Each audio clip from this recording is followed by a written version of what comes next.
இன்றைக்கு உலகத்துடைய வாழ்வாதாரத்தின் மீது அளவுக்கு அதிகமான ஆசை நமக்கு இருந்து கொண்டிருக்கிறது.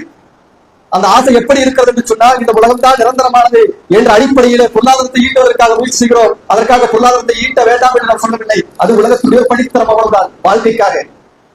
ஆனால் அந்த வாழ்க்கைக்காக இருக்க வேண்டுமே தவிர பொருளாதாரம் எப்படி இருக்க வேண்டும் என்பதை பொறுத்தவரை இஸ்லாம் தெளிவான முறையில ஒரு வழிகாட்டி நமக்கு காண்பித்து தருகிறது. அந்த வழிகாட்டி எப்படி இருக்க வேண்டும்?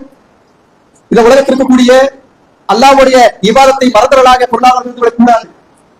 கபரை மறந்தவர்களாக பொருளாதாரம் இருந்து விடக்கூடாது.